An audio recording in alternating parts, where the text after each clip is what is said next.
Why did you come today? What brought you here? Maybe the posters were nice, eh? Well done, eh? Is it not a change? Is it not a desire to change? To become more than what you are at the moment? Because if you are better, why come? Right? If you're inspired, well, why would you leave your comfort? It's a Saturday, and I bet there was something better to do. But I'm here to talk about an idea, a concept, something that you can do to move you from where you are to where you decide to be. Everyone who's been here has been telling you something to do, something you need to do. So that tells you you're somewhere, you need to get somewhere. So there's a bridge in between. Your financial life, your sexual life, the way you see things, the way you perceive things. So where you are and where you want to be, someone is already there. So what is the difference? And what can you do to actually close in that gap? And is there the best way to change? Is there a more ideal way to change more than anyone else? My name is Thandi. I'm a photographer, I'm an author, and I'm the CEO of Visible Images. And I want us to talk about the power hour, and I'm asking you, the reason you're the way you are is because of what you do. So what you do is your habit. So if you change to do what you do, you'll become someone else. Even your definition will be different. For example, if you come late, unakumbuka Mark, which Mark? The one who always comes late. The one who always eats more, yeah? The guy who always asks for money once in a while. Are those not habits?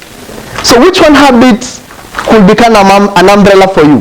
Which one habit could actually make it easy for you to do other things, other changes that you so want to do? And I want us to do something for 8 seconds, yeah? To see if a small duration can actually impact you in terms of getting better habits. Look at the person you didn't come with and follow instructions, yeah? Not saying hi. Just look at them. And 8 seconds starts now. But what are you seeing? You can see the shape of the nose. Maybe they're using glasses. Some locks at the edge are dirty. Some lipstick was spilled over here. Right? You hadn't seen that before. But now you see it because of focus. Is it not it? Yes.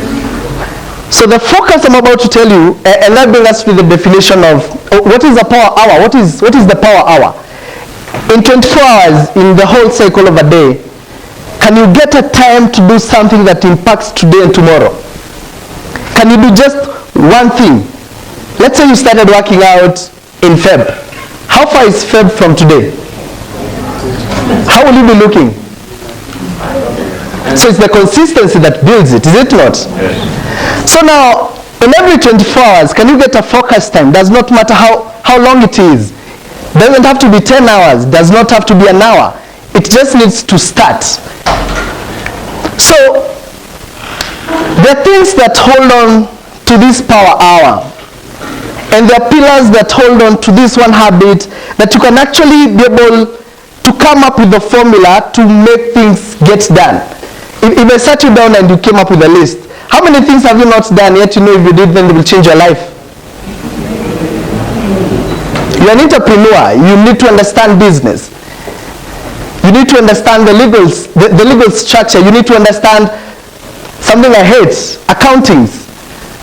Yet it is in your scope, but you don't do it anyway. There's something called a schedule. There's a difference between a schedule and a timetable. Timetable tulipewa shule. It had the subject and the time and the duration. But a schedule has an action. You want to study, let's say, finance. In finance, you want to look at taxing. In taxing, you want to look at what is in taxes when you're paying the government tax, returns and stuff like that. So if you woke up in the morning, you wanted to study finance, how long will it take you before you end up to the point, the exact point you're supposed to execute?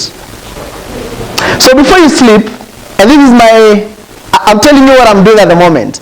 Before I sleep, I come up with activities to be done tomorrow. They don't have to be 10. Actually 10 is you're just promising yourself failure. Can you come up with 6 things?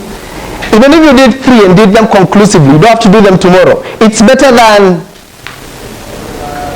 a timetable. Because what a timetable does just tells you what you're supposed to do and when, but not what. So the power hour, this is the first pillar. If you know what you're supposed to do when you actually seclude it, put it in the evening, in the morning, whatever time it is, just a focused time to be able to make progress. Yeah? When you create a schedule, there's a snare, guilt commitment snare. How many times did you not do something for 3 months and the next time you're planning to do things, you did 14 of them? You had come up with 3, you didn't do 3 for a month, month 2, month 4, yeah? So the time you come back with a lot of guilt, what do you want to do? Everything. But if you didn't do 3, how can you do all of this? So what happens? You're just preparing yourself and you're actually availing the right ingredients for disappointment. You start doubting yourself. You're not sure if you can do it. But I'm telling you, power hour can do something for you. It's not the size, it's not the quantity in it, it's not the quantity, the subject, the things you have to do in it. It's, at the end of the day, if you can customize this one for yourself, I think the results will come at a much better pace. The third pillar, before, during, and after. How many times have you wanted to do something on a Monday morning and yesterday Motuzo found you on the way? You slept high. And by high does not mean only liquor, emotionally. Mentally you're high. You're not prepared to actually execute it.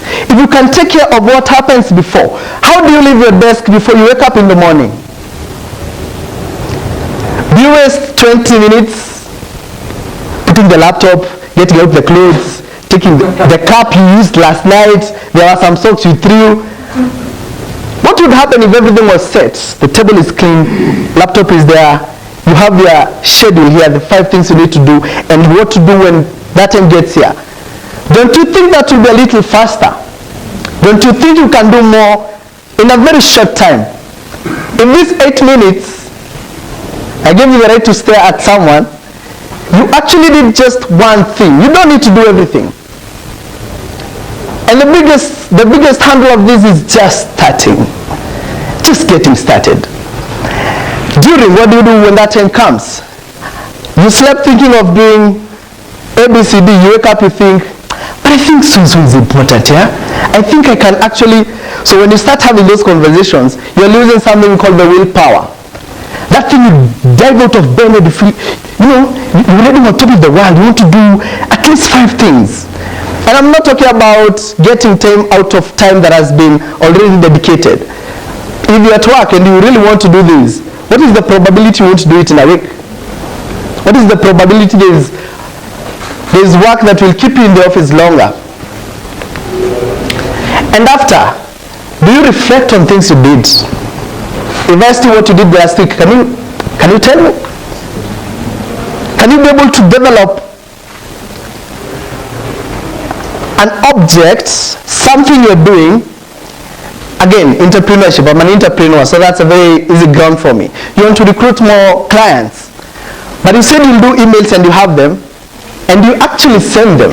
Your power hour is working, but you never got the feedback. So are you sure what you're doing is working? I want to move to the next pillar. R&B, not rice and beans, and not music. Recharge and braking system. If you don't combine these two, I can tell you're promising yourself for failure. How many times have you set your alarm and you snoozed? Or you woke up, took it, went to the loo, you looked at the bed, you're like, 30 more minutes. But 30 becomes an hour, it becomes a day, it becomes a month. And within no time you're doing things that are out of consequences. You have to go to work. You have to pay bills. You do any kind of job that comes your way. Are you sure you're living what you could have lived better where you are? Are you living according to situations? Can you listen to yourself when I ask these questions, yeah? So when you're doing the braking system, sometimes this works, and it works for me. It will work for you as well. When your schedule is moving, sometimes you need to break off. Why? To kill redundancy. Once you have ideas in your head, they run out like a charged battery. And the only thing left is what was there. So you find point A, B, C, D was very fine when you began. But later you're still doing A half, B half, C half. What if you did a new G, a new H, a new K, some new concept? Are you investing in yourself? You want to become better, but are you active? Do you wake up to build that kind of life you want? So I want to take you to an observation, a research that was actually done, telling us about how to build habits. We are all told we build habits in 21 days, right? 21 days ago, what have you done? How many 21 days do you have by this day today? How many? Countless.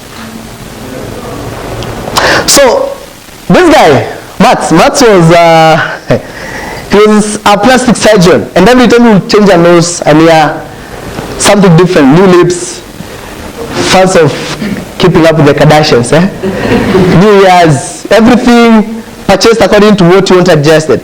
He realized that it takes a minimum of 21 days for the subjects who've gone through the operation to actually adjust living with the new reality. 21 days, a minimum of 21 days.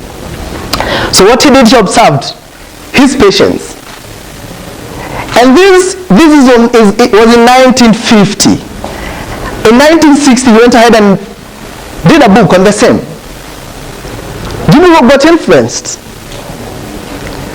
Tony Robbins, Zig Ziglar. And it all came from a minimum of 21 days to 21 days. So this lady, Philippa, is a researcher. University College of London. She took 96 people for 12 weeks, and they all chose things to do. Simple ones. Having a drink after eating. Others challenged themselves. I want to do 15 minutes of run every day before I go to bed, when I wake up in the morning. These things are so different. So she sat down with the same report that came after that. There's something we call automaticity. That is when you do things without thinking. The first time you went for driving school, what happened? You will see a lorry, KBC, the corner, the lights, everything was as big as it could be. What happens now? You're actually late of getting and what you'll go to present and the business that come after the driving. So your driving has been automated. For habits, it took, with the higher research, 18 days, not automated, but you can do it somehow. You're changing, that is, you don't do this way, there's some adjustment to it. But then for them to stick to automaticity, to actually take 66 days, a minimum. So it took about 8 months. What does this tell you? You need to keep trying. There's no timeline of you becoming as long as you're not stopping. That's the biggest handle. If you cannot stop, then you can become. Slowly by slowly. Hey, you're customizing, you're making a custom-made kind of power hour for yourself. You're not copying anyone else. It's you. Who went to the same school you went? Who has the same siblings? Who has the same dad or mom? Who has lived in that same house for the same time? Who went to the same school like you did? Who chooses the same kind of clothes like you do? And yet you want to copy. Where are you heading? Until it's made by you, you cannot own it. And so, what this tells us is, as long as you began, scientifically backed, missing out on the routine for a day or two will not change your habits coming to be. So whatever you're trying, it's not late. The question is, how long have you done it? I have a friend who always says he cannot cut weight. Right now he's somewhere below 1 GB. Consistency. And this applies to any other behavior, any other new thing you want to do. And the good thing about the power hour does not matter the content you're throwing in. You're just throwing anything. There's a process. You wake up, there's a structure, there's a schedule that takes you through all these. There are things you need to keep away from. You didn't do it last week. Don't put 10, just put 3. Start where you are at the moment. Avoid the snares. The only disappointment that you can't recover from is the one you've given yourself. That which you give yourself, no one can take it away. And I want to tell you that it's possible to change. And it's possible to be in charge of your life and what happens and what comes around it. Science tells us it's 66 days. You tell me by next week you give up. Who are you? What are you chasing in life? Is it worth it? If it's that worth it, you'll stick to it. It took you 5 years to be in the shape you are. You want to change it in 21 days? Hiyo nyama imetoka kwa mwili. Some of the whatever you're fighting is still in your system. So if it took that much time to get you here, it might not take you 5 years. It takes a power hour to get there. And by this, I'm more than confident that you will grow out. I'm more than confident that you will become that which you desire to be. Chris Kirubis, if he stands here, maybe I'm taller, maybe I'm shorter, maybe I'm, the physical aspects could differ. What is the difference between that guy?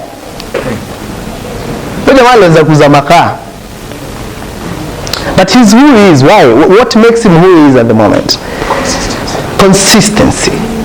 So even as you try a power hour for yourself, the question is, for how long can you hold on to it? For how long can you do one thing without blinking? And that is one key to success. Asanteni.